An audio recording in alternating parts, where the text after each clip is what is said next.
It can't be denied how advancing technologies widened the gap between gaming in the arcades versus gaming at home during the 1980s. When it came to bringing those arcade hits home, we saw some conversions which nailed the task of squeezing an arcade game into simpler hardware, to others which tried their best and failed miserably, even though the developers had the odds stacked against them from the start in trying to bring them home. But then, there are those rare games for which a straight conversion wasn't enough, where developers would choose to take the concepts of the original arcade game and greatly rework how it played for a home audience. Some purists might eschew these games, but sometimes you get a classic out of them, and other times, what you get could still be rather interesting, as we see with the Famicom version of Namco's Final Lap. In its arcade form, Final Lap's claim to fame was being one of, if not the, first arcade racing game to allow multiple cabinets to be hooked up for multiplayer shenanigans. Of course, there's single-player action for those who are playing alone, and the multiplayer thing just happens to be a really big focus in bringing it home. Now, for those who are playing it solo, you've got two modes to hand.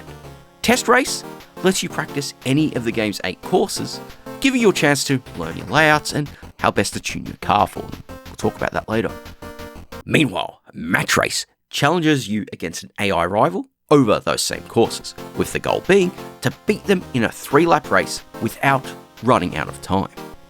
Your first stop is tuning your setup, where you start with 6 attribute points you can allocate to one of 4 areas.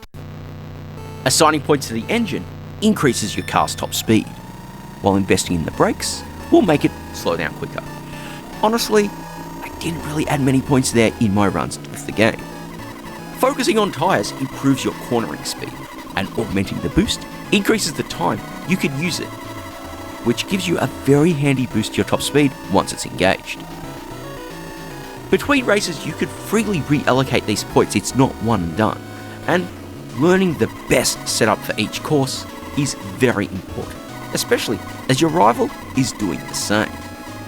After every 2 or 3 races, you'll also get an extra point to allocate, and that can be ridiculously helpful in those later races too. Once you hit the track, that's when things might seem a little underwhelming. It's not the permanent split screen. There were plenty of multiplayer races on 8-bit computers and consoles which kept this even when you were playing solo. But it's more the lack of traffic on the course.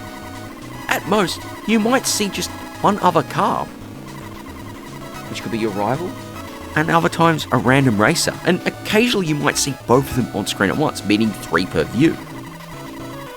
In a way, it kind of makes the race feel like a time trial and less like a race, even if the time limits that you get, which are extended as you complete each lap, are rather generous.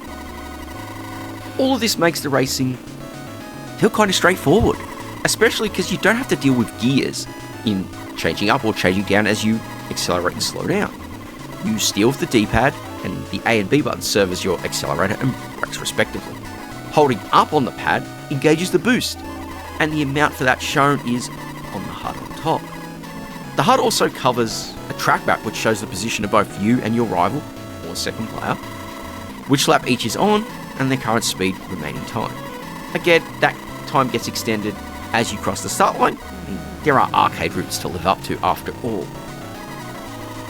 Now, as for the courses themselves, well, this is where things get interesting. The 8 tracks that are in the game are split between versions of real-life Formula 1 circuits and made-up tracks. It's interesting that they didn't try to replicate Suzuka, which was a very big draw of the arcade Final Lap, being that came out when the Suzuka course was first using Formula 1. Of course, it was the only track in arcade Final Lap, and maybe it was a little too complex for the road engine. But that's just pure hypothesis by me, no grounds in reality or anything. There's not much development stuff to look at for this that I could find. Of course, like many Vanishing Point races of the era, these real-world tracks are not 100% accurate to their real-life counterparts. Obviously, things are flat, scenery of course, but you do get the sensation of them as you drive along, and honestly, that's probably more than enough for a game like this. The sensation is, of course, carried about by the driving. I mean, even if you max out your tyre upgrade and your engine upgrade, cornering really needs to be considered. You may not spin out if you corner too fast, unless you hit an obstacle sitting on the side of the road, but you will go off the grass, and the speed penalty for doing so might be just enough that your rival can get ahead of you. And honestly, I found that really brutal on the last couple of races with the AI driver upgraded to the max.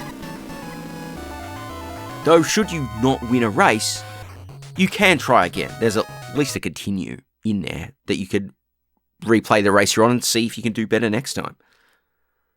The truth is though, when it comes to final lap, I think things really start to get interesting once you bring a friend or more into the fray.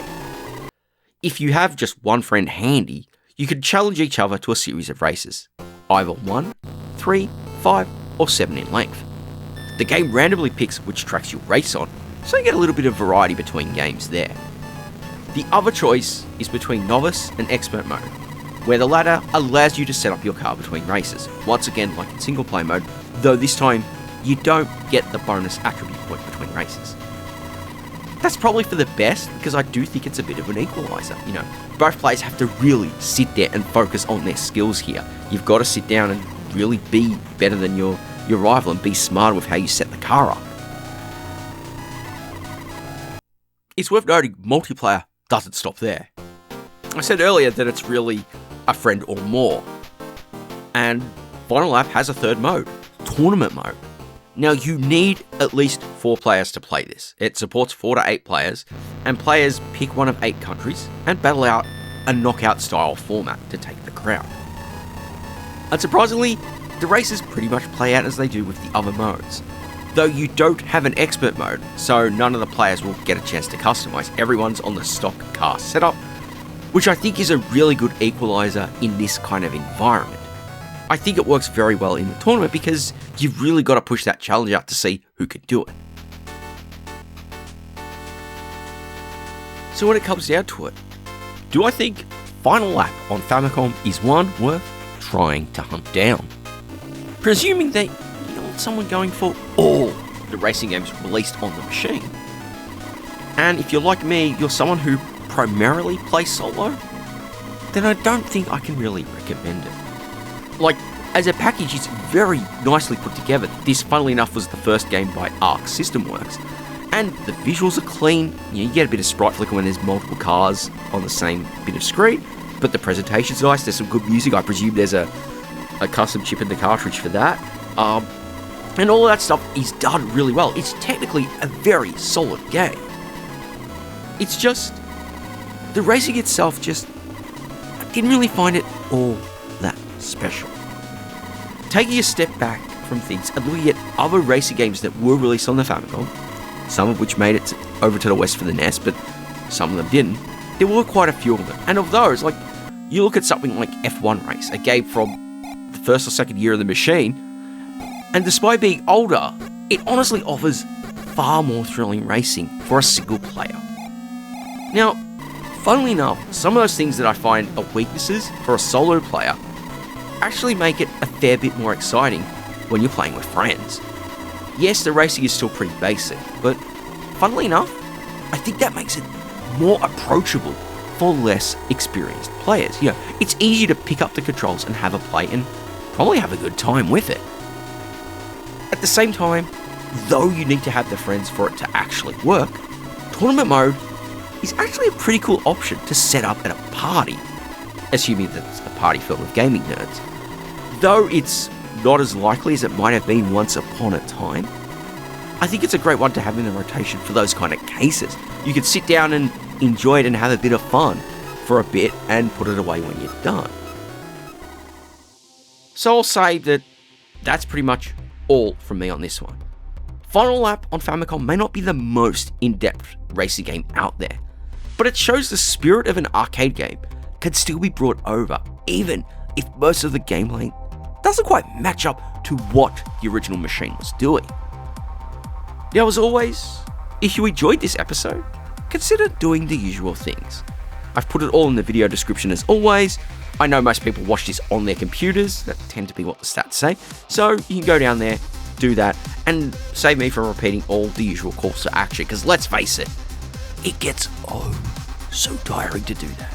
But it really helps, and if you really like what I'm doing here, why not consider supporting me in various ways? It's kind of a challenge to be independent of a lot of things this day and age, and trust me, it really helps, and I would like to build something out of this as a nice little space. But enough of all that. I just want to close things up by saying thank you all very much for watching.